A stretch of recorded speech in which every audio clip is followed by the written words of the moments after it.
Hey there, partner. Today we're going to learn about working on holidays. So stick around and you might learn something. Alright guys, welcome. It has been quite a while since I've been able to chat with you guys. And basically just really busy with the route. And I don't have too much time, but a lot of guys will comment that they can't hear me too well. And I'm sorry for that, but I just basically have time to make these videos on my way home, either from the route or to the route, and that's pretty much all I can give at the moment, unfortunately. Hey, and before we get started, I had somebody comment not too long ago that they wanted some more content, and anyways, I replied to that person and I said, hey, well, what do you want to, what do you want to see? What do you want to hear about? And then they never replied back. So if you guys are interested in learning about something, some aspect of the pool business, just go ahead and put it in the comments below. I read those comments. It might take me a little while to get to them, but I do go through every one of them, at least at this point, because the channel's not super huge. So I have the time to go through those at night when I'm going to bed. And if I see something that's good or something that I see multiple times, then I'll make a video on it. I'll do what I can to help you guys out. So, okay guys, so hopefully you can hear me over my air conditioning that's just blaring because it is freaking hot out here. I think today was 113, but once you get to 113, 115, 119, it's all pretty much the same. It's just hot. There's not much you can do about it. So I've got this AC just full blast and it's trying to keep up, so hopefully you can hear me okay. But what I wanted to talk about, I've got a couple of circles of friends that I interact with that are in the pool community. I've had two guys recently reach out to me basically trying to ask me what my policy with working on holidays is. Today is July 3rd, tomorrow is July 4th, and when you're a pool pro, you're gonna run into a few people having pool parties, and what do you do to handle that? And one person was just basically sharing a text message from one of their customers with me. This customer was requesting that they come on a different day, and they were asking me like, what do I think, what should they do, kind of just getting my opinion. And then another person was just kind of, I guess, anticipating the fact that he was going to run into a lot of pool parties, and if he couldn't shock the pool, or if he needed to shock the pool, he wouldn't be able to do it because people would be swimming, and it'd be kind of awkward if you're there servicing the pool, and they don't really want you there. They want to have family time. So what are you going to do? All right, guys, the approach that you take to this question is probably going to ultimately, depend on how many customers you have. If you don't have very many customers and you're kind of in the growing phase of your business and you're not maxed out as far as time goes, you might be able to accommodate some of those requests to come on a different day. But I want to go ahead and talk about that because that's not really training your customers for success long term. And the reason why is, even if you can accommodate that, maybe you're already going to be in the area like 2 days later and it's not really a big deal. The problem is, when you get really busy and you're working 5 days a week and you're pretty much just maxed out as far as your workload, you push the limits as far as how many hours there are in a day to work, you're not going to be able to have time to go back to another account later on and service it because their service day happened to fall on July 4th or, President's Day or Memorial Day or Labor Day or whatever it is. You're just not going to have time to do it. For me personally, I serviced 23 pools today. Tomorrow I'll have 23, 24-ish. Wednesday I'll probably have 25, 26. Thursday I'll be about 20 to 22. And then Friday is my lightest day because I like to kind of slide into the weekend. So I might have 16 to 18 around there on Friday. But, I'm pretty much working from the time I leave the house to the time I get home. I mean, I've got 8-9 hours a day of of work. Plus there's office end, back end work that has to be done after hours, after the route. I got to collect credit card information, when people get new credit cards and stuff like that. Got to charge for filter cleans that have been done and repairs that have been done and all that stuff. And it's just not enough time for me, to miss a pull on the route and then go back on a different day, because it's just not going to happen. Even if it's just going to add another 10 minutes or another 15 minutes because I'm fairly close by, I'm just not going to do it because I can't. I don't have the availability to do it. It's literally not an option. And so the advice that I gave to this other guy, even though he said he could do it, is I basically told him, hey, what you might want to think about doing is responding to your customer that, because it's so hot out right now, you really can't skip a service day or come on a different day because you're not in the area. It has to be done. However, if you don't want, the service that day, at a bare minimum, you have to go there and drop off the chlorine tablets so that the pool gets chlorinated. And the reason why you do this is, for several reasons. Basically, you don't want to leave that pool unchlorinated for a week this time of year. That's just not good. That pool is going to be really bad, 2 weeks later when you finally show up. And at the same time, you don't want to have to come back on a different service day because you're in the neighborhood on the day that you're in the neighborhood. And you don't want to drive off route to get to that pool a different day. That's just not fair for you.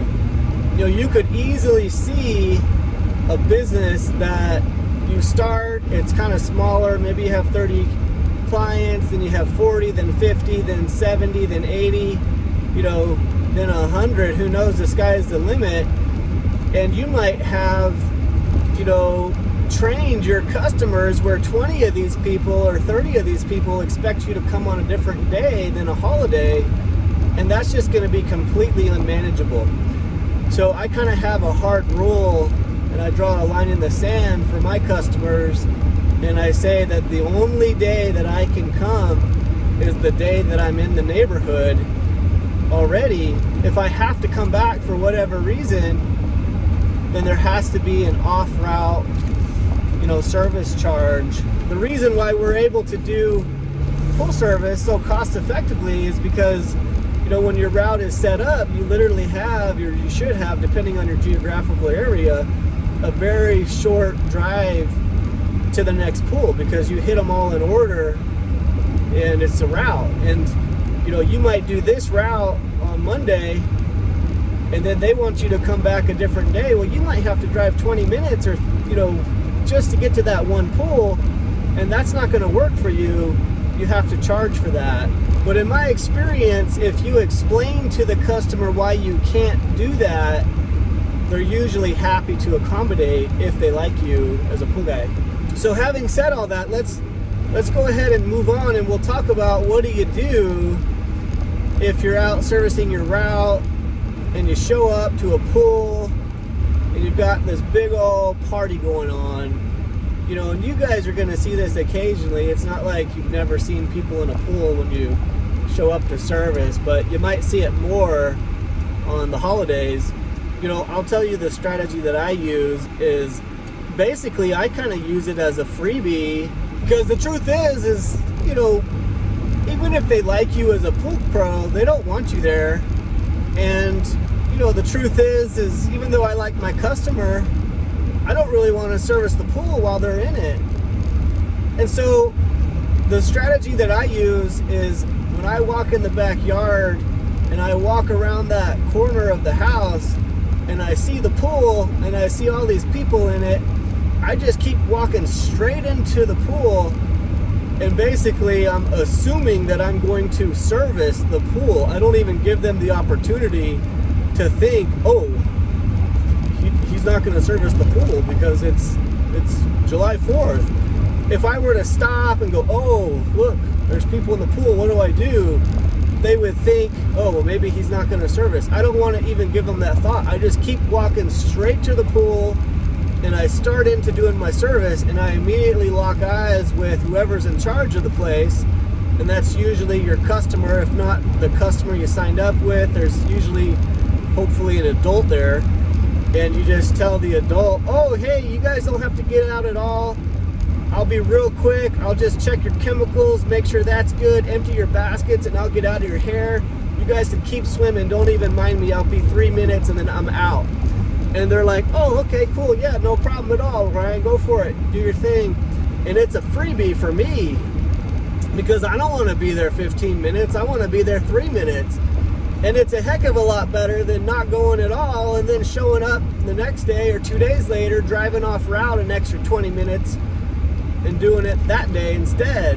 Okay, so what do you do if you show up, you test the chemical, there's like 10 kids in there swimming and you need to shock the pool? Now what do you do? Well, that's a little trickier because you can't shock the pool with everybody swimming in it. So how are you going to get chlorine in that pool? Well, I'll tell you what I do is I'll go grab, 1 or 2 gallons of liquid chlorine, and I'll grab the adult there. Usually that's my client, and I'll say, hey, your chlorine's low, and we really need to get some shock in the pool, but I don't want to have to make you guys get out for that. Sometimes they'll say, oh no, Ryan, it's cool, we'll get out, we'll get back in an hour, no big deal. And then you just pour it in. But then they feel like, you did your job as good as you could and you were really nice about it. Some of them will say, oh, okay, that's nice, I don't want to get out.